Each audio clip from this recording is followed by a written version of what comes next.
Magandang araw mga pangarap. Naisip mo na ba minsan na sana maging milyonaryo ka? Naisip mo na ba minsan na sana isang araw tumama ka sa loto at makuha mo kung ano yung gusto mo? Makapunta ka sa magandang lugar, mga lugar at mga bagay na gusto mo makuha at marating. Ganyan ang mga milyonaryo. Mga kapangarap, pag nagustuhan mo tong video na to, huwag mo namang kalimutang mag-subscribe at mag-like at mag-comment na rin. Pakihit na rin yung notification bell para lagi kang updated sa lahat ng ating video na ating i-upload. Okay, maraming salamat. Ang pag-uusapan nga po pala natin ngayon ay 10 sa pinakamayaman dito sa buong Pilipinas. Simulan na natin. Top 10. Andrew Tan, 70 years old. Tapos meron siyang total net worth na 132 billion pesos. Pag-aari niya lang naman ang mga ilang mga mall dito at mga subdivision sa Pilipinas.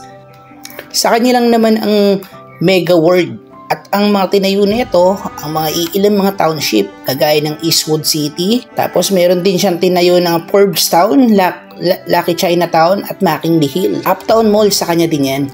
Si Andrew Tan din lang naman ang nagmamayari ng pinakamabentang brandy sa buong mundo. Ang Emperador Brandy, sa kanya din yan. At siya rin naman ang nagmamayari ng pinakamalaking casino sa Newport World Resort. Taong 2005 naman, binili niya halos kalahati ng share ng McDonald's, halos 50%. Ramon Ang, may total net worth na 135 billion pesos sa edad na 68 years old. Siya lang naman ang nagmamayari ng isa sa pinakamalaking kumpanya rito sa Pilipinas. At ito yung tinatawag na San Miguel Corporation na itinayo noong 1890. Kabilang sa mga negosyong pagmamayari ng San Miguel, itong Brewery INC at Ginebra San Miguel. Isa rin sa gumagawa ng paborito nating mga inumin at alak ang Red Horse, San Miguelite at GSM. San Miguel Foods na may hawak ng brand na Pure Foods at Magnolia at iba pang mga produkto na makikita mo sa market. SMC, yung structure na tagapamahala ng ilang mga building sa mga expressway, Skyway System, NAIA Expressway, South Luzon Expressway, sa kanila din yan. Ang San Miguel Properties, ang gumagawa ng subdivision, condominium at office na malalaking building. SMC Global Power na isang pinakamalaking supplier ng kuryente sa bansa at lagi natin pinapagasan, Petron Corporation. Sa kanila rin ang Eagle Cement na ikalawang pinakamalaking gumagawa ng semento sa buong Pilipinas at ang Bank of Commerce sa kanila din yan. Number 8. Jaime Zubeldi Ayala and Family, 88 years old, may total net worth na 140 billion pesos. Grabe. Si Jaime ay nagtapos ng kursong Bachelor of Science and Art. Guys, grabe. Ang Ayala Corporation na pagmamayari ng Ayala Family ay tinayo noong 1834. Sila lang naman ang namamahala ng Ayala Corporation, Abida, Amaya, Velavita at sila ang naggawa ng pinakamagaganda at isa sa napakamamahal na mga condominiums at office dito sa buong Pilipinas. Sila ay nagmamayari ng 39 Ayala Malls. Sa kanila rin ang ikatlong pinakamalaking bangko sa bansa o yung tinatawag nating BPI. Para sa inyong kaalaman guys, sila rin ang nagmamayari ng Globe o yung GCash na tinatawag, telecommunication giant. Sila rin ay isa sa pinakamalaking supplier ng tubig dito sa buong Manila, ang Manila Water. Number 7, Tony Tan Caktiong, 69 years old, may total net worth na 143 billion pesos. Si Tony ay nagtapos ng kursong bachelor. Si Tony Tan Caktiong lang naman ang isa sa founder ng pinakamalaking fast food chain dito sa buong Pilipinas at kumakalat na rin sa buong bansa. At ito yung tinatawag na Jollibee. Sa ngayon, meron na itong 1,400 store sa buong Pilipinas at 270 naman sa international store. Nagsimula lamang ito bilang isang Magnolia ice cream store, napakaliit, na itinayo noong 1975 sa Cabuyao, Quezon City. Binili ng Jollibee Foods Corporation ang Chinese fast food na restaurant na Chowking taong 2000. Mga bake shop kagaya ng Red Ribbon, nabili niya na rin ang Mang Inasal noong 2016. Mayroon na rin itong halos 50% share sa Burger King. Meron din siyang 54% sa Panda Express.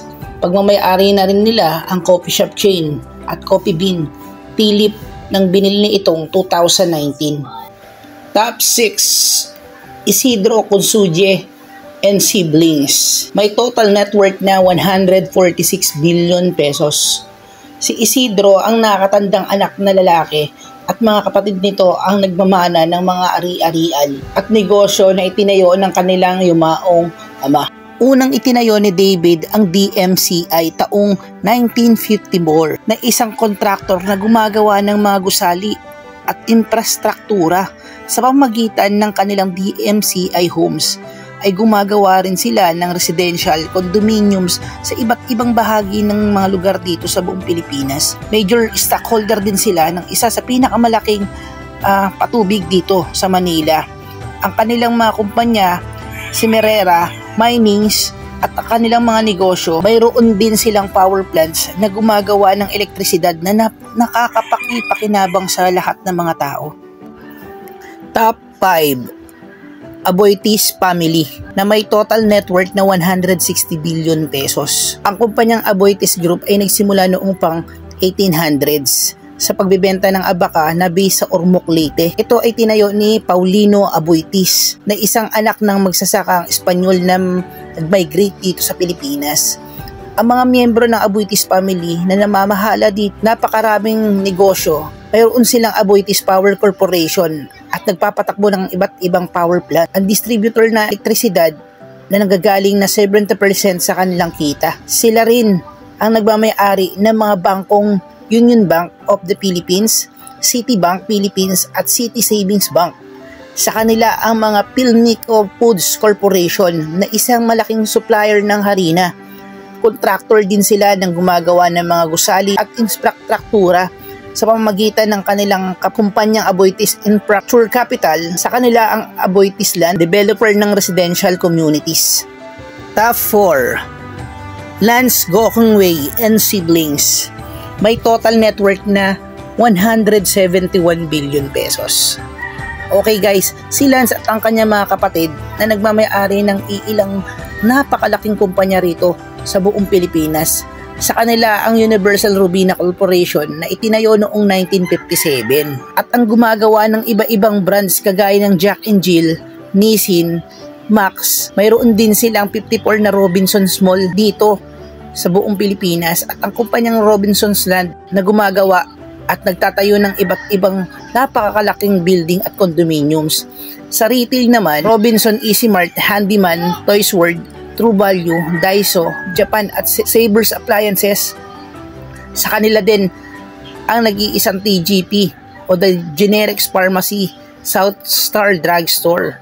Pagmamay-ari din nila ang Mini Stop na convenience store na ngayon ay Uncle Jen's na. Pinapatakbo rin nila ang napakalalaking low-cost airlines sa Cebu Pacific. Top 3. Enrique Razon Jr. Siya ay may total net worth na 308 billion pesos. Si Enrique ay nagtapos ng kolehiyo dito sa De La Salle University. Siya ay ikatlong henerasyon na nagtuloy ng kanilang negosyo sa kanilang pamilya na tinawag na International Container Terminal na tagapamahala ng Sport Pantalan kung saan dito ay may produkto na palabas pumapasok dito sa Pilipinas pati sa ibang bansa. At ngayon ay meron na siyang 34 terminal na kanilang hinahawakan. Siya rin ang nagmamay-ari ng Soler Resort o casino rito sa Parañaque City, Jejuzan Hotel and Casino.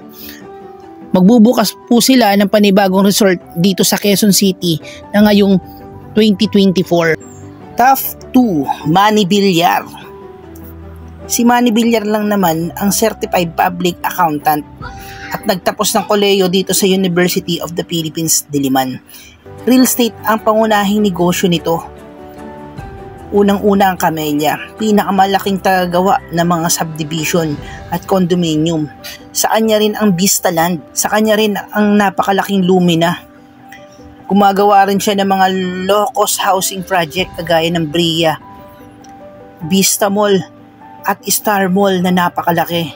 Sa kanya din yan. At lahat ng napakalalaking all homes at all-day supermarket na pinagmamay-ari din ni Manny Villar. Siya rin ang nagtayo ng Golden Heaven Memorial Park. Siya rin ang nagmamay-ari ng umuusbo ngayong coffee shop chain project. Ang kanyang kumpanya ng Prime Water ay mahigit ng 100 districts sa bansa. Ang kanyang bangko na All Bank naman ay mayroon na ring 17 branches sa Pilipinas. Top 1. Guys, maraming salamat sa panonood ng video na to. Pag nagustuhan nyo, pakipollow naman ako at pasubscribe na rin. Salamat! C Siblings. May total net worth na 693 billion peso. Ang magkakapatid na sina Teresita, Elizabeth, Henry Jr., Hans, Herbert, Henley ay nagmamana ng mga ari-arian ng negosyo ng kanilang yumaong ama na si Henry C. Na mayroon silang 79 na SM Mall sa Pilipinas at 7 naman sa ibang bansa. Sa real estate din ang SMDC Development, gumagawa ng mga condominium at napakalaking coffee shop. Sa retail industry naman, nariyan ang kanilang SM Hypermarket, Save More, the SM Store, SM Appliance, at lumalagong convenience store na ngayon na Alphamart. Sa kanila rin ang mga specialty na store na hardware, Watson, Toy Kingdom, Baby Company, Kultura, Mezeneo, at iba pa. Ang mga bangkong BDO, Unibank, INC, China Bank Corporation, sila din ang nagmamay-ari niyan. Dumarami na rin ang branches ng kanilang mga eskwelahan. National University. Nagmamay-ari rin sila ng mga hotel kagaya ng Vista Hotel, Pico Sand, Radisson, Park Inn, Conrad, Manila, at 8 convenience center. Maraming salamat sa panonood. Salamat! Bye-bye!